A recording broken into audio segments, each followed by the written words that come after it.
Hi అండి. Welcome to our channel. ఈరోజు మన వీడియోలో పాల పూరీలని చూపిస్తున్నానండి. ఈ పాల పూరీల రుచి నోట్లో పెట్టుకుంటే వెన్నలా కరిగిపోయేంతగా ఉంటుందండి. అంత బాగుంటుంది. పిల్లలు పెద్దలు అందరూ చాలా ఇష్టంగా తింటారండి. ఫ్రిడ్జ్లో పెట్టుకుంటే 2-3 రోజుల పాటు నిల్వ ఉంటాయి. వేడిగా అయినా తినచ్చు, లేదంటే చల్లగా అయినా తినచ్చు. చాలా టేస్టీగా ఉంటాయండి. పిల్లలైతే ఈ పాలపూరీలని అడిగి మరీ తింటారండి. అంత రుచిగా ఉంటాయి. ముందుగా పిండిని కలుపుకోవడానికి వీలుగా మిక్సింగ్ బౌల్ ఒకటి పెట్టుకుని అందులోకి 1 కప్పు గోధుమ పిండిని తీసుకోవాలి. ఇందులోకి చిటికెడు సాల్ట్ వేసుకుని 2 టేబుల్ స్పూన్ల నూనె వేసుకుని పిండికి నూనె పట్టే విధంగా ఒక్కసారి కలుపుకుని ఈ విధంగా పట్టుకుని చూస్తే కొద్దిగా ముద్దవ్వాలండి. ఇప్పుడు కొద్ది కొద్దిగా నీళ్ళని వేసుకుని పిండిని గట్టిగా కలుపుకోవాలి. పలుచగా అయితే అసలు కలుపుకోకూడదండి. పూరీలు కదా నూనె లాగేస్తాయి. అందువల్ల పిండిని గట్టిగా కలుపుకోవాలండి. కొద్ది కొద్దిగా వాటర్ వేసుకుంటూ కలుపుకోవాలి. ఒక చిన్న రిక్వెస్ట్ అండి, మీలో ఎవరైనా ఫస్ట్ టైం మన ఛానల్ని చూసినట్లయితే ఛానల్లో ఉండే వీడియోస్ని ఒక్కసారి చూసి వీడియోస్ మీకు నచ్చితే లైక్ చేయడం మర్చిపోకండి. ఇప్పుడు పిండి డ్రైగా అయిపోకుండా తడి క్లాత్ కప్పుకుని ఒక 10 నిమిషాల సేపు నానబెట్టుకోవాలి. ఇప్పుడు పాల చిక్కదనం కోసం బౌల్లోకి 1/2 కప్పు బాదంని వేసుకుని తగినంత వాటర్ వేసుకుని ఒక 10 నిమిషాల సేపు నానబెట్టుకోవాలి. అదేవిధంగా వేరొక బౌల్లోకి 1/2 కప్పు జీడిపప్పుని వేసుకుని జీడిపప్పు మునిగే వరకు వాటర్ వేసుకుని జీడిపప్పుని కూడా ఒక 10 నిమిషాల సేపు నానబెట్టుకోవాలండి. నేను ఇక్కడ బాదం జీడిపప్పుని ఓవర్ నైట్ నానబెట్టుకున్నానండి. మీకు నచ్చితే ఓవర్ నైట్ అయినా నానబెట్టుకోవచ్చు, లేదంటే ఒక 10 నిమిషాల సేపు నానబెట్టుకుని బాదంలో వేడి నీళ్లు వేసినట్లయితే పైన పీల్ అనేది ఈజీగా వచ్చేస్తుందండి. నచ్చితే బాదం పైన పీల్ తీసుకోవచ్చండి, లేదంటే అలాగైనా గ్రైండ్ చేసుకోవచ్చు. ఇప్పుడు మిక్సీ జార్లోకి నానబెట్టుకున్న జీడిపప్పు ఇంకా బాదంని వేసుకుని మొదట ఈ రెండింటిని అయితే పాలు లేదంటే కొద్దిగా వాటర్ వేసుకుని మెత్తగా మిక్సీ చేసుకున్న తర్వాత 1/2 కప్పు పచ్చి కొబ్బరి వేసుకుని మెత్తగా మిక్సీ చేసుకోవాలండి. ఇలా ఫైన్గా మిక్సీ చేసుకోవడం వలన పాలల్లో ఈ పేస్ట్ అనేది చాలా తొందరగా కరిగిపోయి చిక్కబడడం మొదలవుతుందండి. పలుకులుగా ఉండకుండా సాఫ్ట్గా ఉండేలాగా మిక్సీ చేసుకోవాలి. నేనైతే వాటర్ వేసే మిక్సీ చేశానండి. మీకు నచ్చితే పాలు వేసుకోవచ్చు, లేదంటే వాటర్ వేసి మిక్సీ చేసుకోవచ్చు. ఇప్పుడు స్టవ్ మీద దలసరిగా ఉండే గిన్నె పెట్టుకుని అందులోకి 1 లీటరు చిక్కటి పాలను తీసుకోండి. చిక్కటి పాలను తీసుకుంటే ఈ పాల పూరీలు టేస్ట్ చాలా బాగుంటాయండి. మీడియం ఫ్లేమ్లో కలుపుతూ మరిగించుకున్నట్లయితే చాలా తొందరగా మరుగుతాయండి.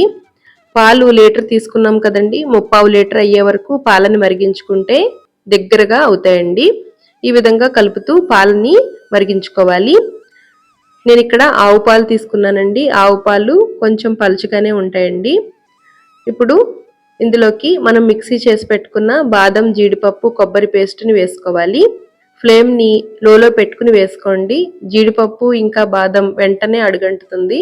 అందువల్ల ఫ్లేమ్ని లోలో పెట్టుకుని కలుపుతూ దగ్గరగా ఉండి ఉడికించుకోవాలండి. కలపడం ఆపేస్తే అడుగంటుతుందండి. అందువల్ల దలసరిగా ఉండే గిన్నెని తీసుకోవాలి. బాదం జీడిపప్పు బాగా ఉడికిపోయిన తర్వాత ఇందులోకి 3/4 కప్పు పంచదార యాలకుల పొడి వేసుకుని కలుపుకోవాలి. పంచదార వేసిన తర్వాత వెంటనే నీళ్లగా అనిపిస్తుందండి. 1-2 నిమిషాలు ఉడుకుతూ ఉంటే దగ్గరగా అవుతుంది. స్వీట్ క్రేవింగ్ ఎక్కువగా ఉన్నవాళ్ళు ఈ పాలపూరీలని కొద్దిగా ఎక్కువ క్వాంటిటీలోనే చేసుకోండి. ఎందుకంటే చాలా బాగుంటాయి. ఇంట్లో అందరూ చాలా ఇష్టంగా తింటారండి. అందువల్ల ఎక్కువ క్వాంటిటీలోనే ప్రిపేర్ చేసుకోండి. ఈ విధంగా పాలు ఈ కన్సిస్టెన్సీలో ఉండగా స్టవ్ ఆఫ్ చేసుకుంటే చల్లారిన తర్వాత మరికొంచెం చిక్కబడతాయండి. ఇప్పుడు పూరీలని తయారు చేసుకోవడానికి పిండిని వీడియోలో చూపించిన విధంగా 1-2 సార్లు బాగా ఒత్తుకోవాలండి. ఇప్పుడు మనకి నచ్చిన సైజులో పూరీ పిండిని చిన్న చిన్న బాల్స్ లాగా తయారు చేసుకోవాలి. మీరు తీసుకునే ప్యాన్ సైజుని బట్టి పూరీలని తయారు చేసుకోవాలండి. అన్నింటినీ ఈ విధంగా బాల్స్ లాగా తయారు చేసుకోవాలి.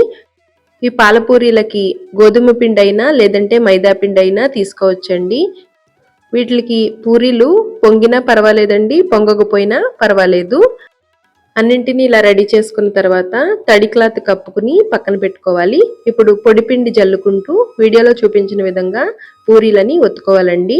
మరీ పలుచగా కాకుండా మందంగా కాకుండా సమానంగా ఒత్తుకోవాలి. పలుచగా ఒత్తుకుంటే అప్పడాల్లాగా వేగుతాయండి. మందంగా అయితే పూరీలు త్వరగా నానవు, అందువల్ల సమానంగా ఒత్తుకోవాలి. ఈ పూరీలు పొంగకుండా ఉండడం కోసం ఫోర్క్ తోటి ఈ విధంగా ఘాట్లు పెట్టుకుంటే పూరీలు పొంగకుండా ఉంటాయండి. అన్నింటినీ ఈ విధంగా రెడీ చేసుకోవాలండి. ఈ విధంగా పూరీలను ఒత్తుకుంటే సరిపోతుందండి. ఇలా అన్నింటినీ రెడీ చేసుకుని ఒక ప్లేట్లోకి తీసుకుని పక్కన పెట్టుకోవాలి.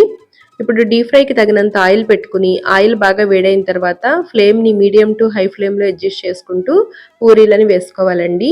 ఈ పూరీలని మరీ డార్క్ రంగులో ఫ్రై చేయకూడదండి, కొంచెం లైట్ రంగులోనే తీసేసుకోవాలి. ఎక్కువసేపు ఫ్రై చేస్తే అప్పడాల్లాగా వేగుతాయండి. అప్పుడు పూరీలు ఫోల్డ్ చేయడానికి వీలుగా ఉండదండి, సైడు క్రాక్స్ వస్తాయి. ఈ విధంగా మెత్తటి వేపు తీసుకుంటే సరిపోతుందండి. అన్నింటినీ ఈ విధంగా ఫ్రై చేసుకోవాలి. పాలపూరీలకి పూరీలని ఈ విధంగా ఫ్రై చేసుకోవాలండి. ఈ విధంగా ఫోల్డ్ చేసి చూస్తే మనకి సైడు ఎటువంటి పగుళ్ళు లేకుండా సాఫ్ట్గా ఫోల్డ్ అవ్వాలండి. ఇలా అన్నింటినీ ఫ్రై చేసుకున్న తర్వాత మనం రెడీ చేసి పెట్టుకున్న పాల మిశ్రమంలోకి ఈ పూరీలను వేసుకుని ఒక 20 నిమిషాల సేపు ఉంచి తీసేసుకుంటే సరిపోతుందండి. అంతకంటే ఎక్కువసేపు అవసరం లేదండి. మనకి ఈ పాల పూరీల టేస్ట్ అచ్చం కోవా తిన్నట్టుగా ఉంటుందండి, చాలా బాగుంటుంది. అప్పటికప్పుడు సర్వ్ చేసినప్పుడు పైన ఈ పాల మిశ్రమాన్ని వేసుకుని వేడివేడిగా అయినా లేదంటే చల్లగా అయినా తిన్నా చాలా బాగుంటాయండి. ఈ విధంగా పాలపూరీలని తయారు చేసుకోవాలండి.